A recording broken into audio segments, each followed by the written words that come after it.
नमस्कार मंडळी, मी तुमची लाडकी स्नेहाला तुमच्यासाठी घेऊन आलेली आहे पनीर कोफ्त्याची रेसिपी। खूप असं यम्मी असा पनीर कोफ्ता मी इथे बनवणार आहे।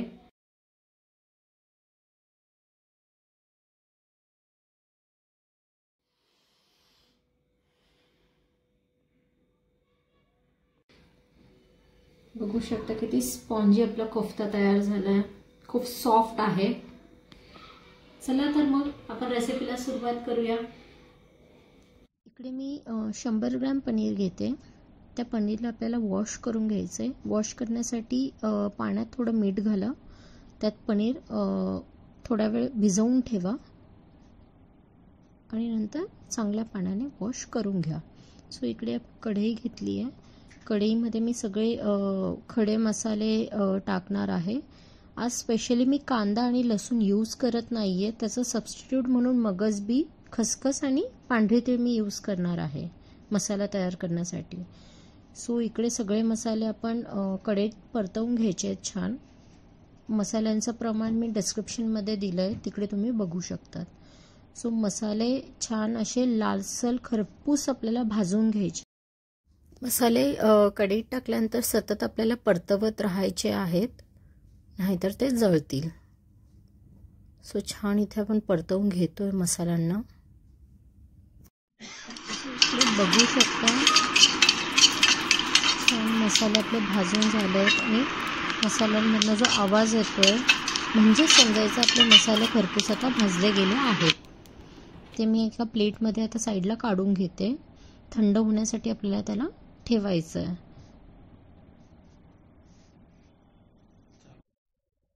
एका कढईत मी आता थोडं तेल घेते। तेलात मी एक टमाटा, थोड्या कोथिंबीरीच्या काड्या, 2 मिरची आणि थोडं खोबऱ्याचा किस हा भाजून घेते। हे सगळं मसाल्यासाठी आपण तयार करून घेतोय। सो सगळं तेलात टाकल्यानंतर छान असं आपल्याला 1-2 मिनटं परतवून घ्यायचं आहे। थोडं खोबरं लालसर होईपर्यंत परतवायचं आहे। हे आता आपलं छान परतवून झालंय, बघू शकता खोबऱ्याला लालसर कलर आलाय। त्यानंतर हे एका प्लेटमध्ये थंड होण्यासाठी मी साईडला काढून घेते। आपले दोघेही मसाले आपल्याला साईडला थंड होण्यासाठी ठेवायचे आहेत। तोपर्यंत आपण कोफ्त्याची तयारी करूया। सो पनीर जे आपण मिठाच्या पाण्यात भिजवून ठेवलं होतं त्याला आपण चांगल्या पाण्याने आता वॉश करून घेतलंय। इकडे कोफ्ता तयार करण्यासाठी मी 2 हिरव्या मिरच्या, 8-10 काजू आणि 2 चमचे मैदा घेते।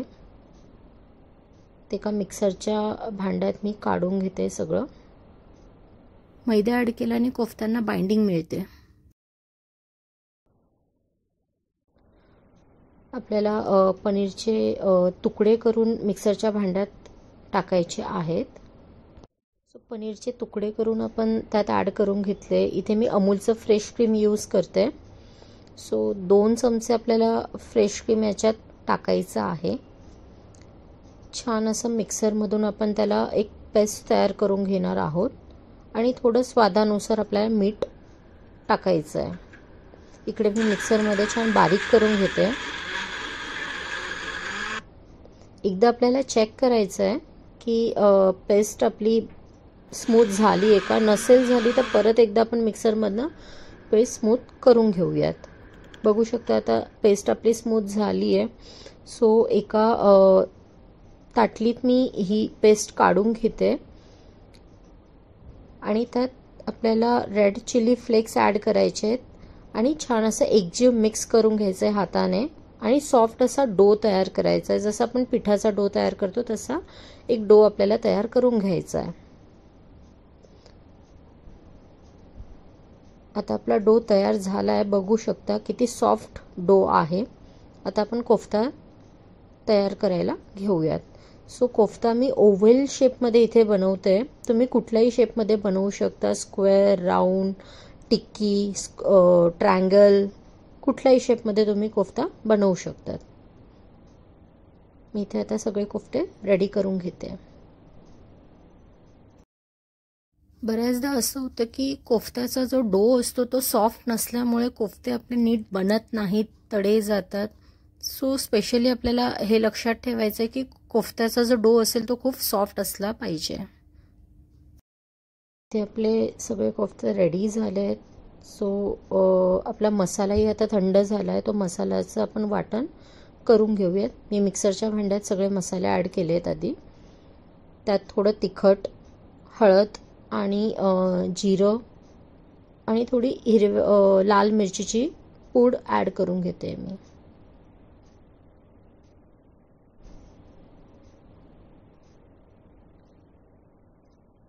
आणि छान असं आपल्याला मिक्सरमधून हे बारीक करून घ्यायचं आहे.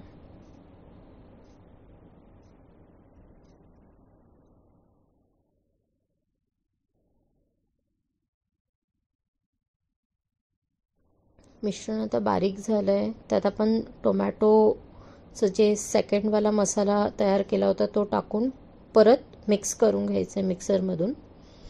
छान असा आपल्या इथे मसाला तयार झाला आहे. सो मसाला आपण एका ताटलीत काढून घेऊया. कढईत मी आता तेल टाकते. आपण जे कोफ्ते बनवले ते फ्राय करण्यासाठी. सो कोफ्ते तेलात तुटायला नको म्हणून आपण त्याला मैद्याचं थोडं कोटिंग देतोय. तुम्ही हवं तर कॉर्नफ्लॉवर यूज करू शकतात ऑर एल्स तुम्ही ब्रेड क्रम यूज करू शकतात. आता आपण तेल तापलंय का हे चेक करूया आणि त्यात आता कोफ्ते टाकूया. कोफ्ते फ्राय होण्यासाठी मी तेलात टाकले आहेत.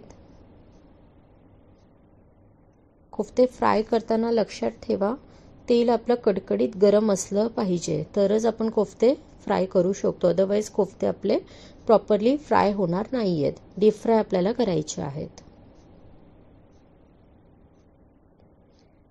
सो एक साईड कोफ्त्याची झाली आहे. आपण कोफ्त्यांना आता पलटवून घेऊया दुसऱ्या साईडने.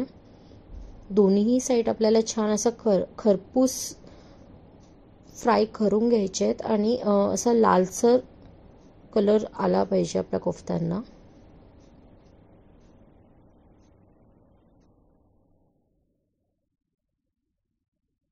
इथे आता दोन्ही साईड छान आपल्या फ्राय झाल्या आहेत. सो एका प्लेटमध्ये मी टिश्यू पेपरवर कोफ्ते काढून घेते. बघू शकता किती छान असे कोफ्ते आपले तयार झाले आहेत. इथे कुरकुरीत असे कोफ्ते झाले आहेत.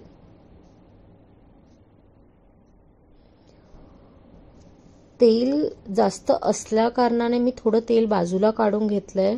आता मी त्यात थोडं जिरं टाकते आणि जो वाटण मसाला आपण बनवून घेतलाय तो मी तेलात टाकते आणि छान असं 1-2 मिनटं भाजून घेणार आहे तेलात. त्याने काय होईल आपला मसाला छान भाजला जाईल आणि मसाल्याची टेस्ट खूप छान येणार आहे.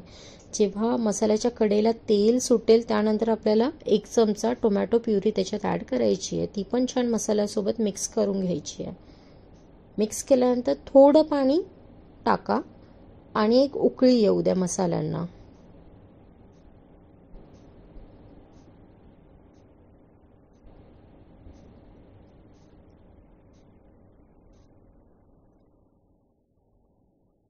इथे आता मसाल्याला उकळी आली आहे. सो मी घरगुती जे मसाले आहेत ते ॲड करते.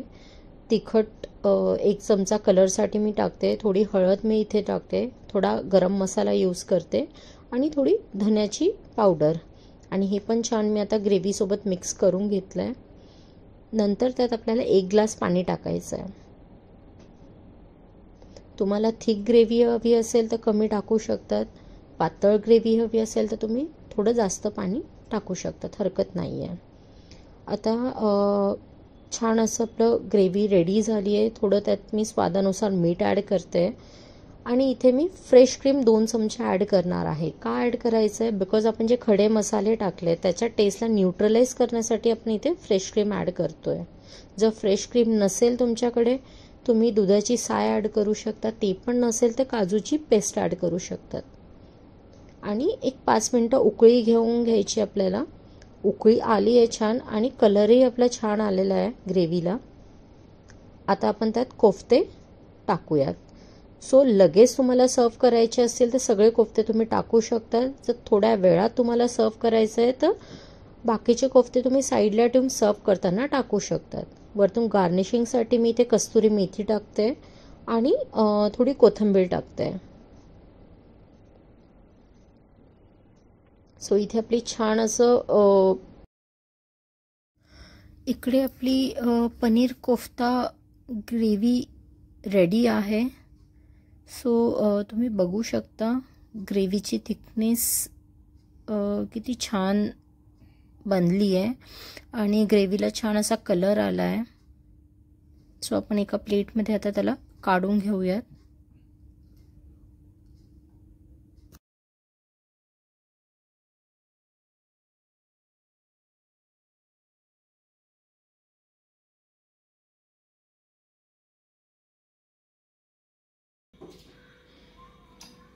कोफ्ता पण बघा किती छान बनला आहे. कोफ्त्याचं टेक्स्चर पण तुम्ही बघू शकतात. आतून सॉफ्ट आहे, बाहेरून कुरकुरीत आहे. कलर पण एकदम हवा तसा आला आहे.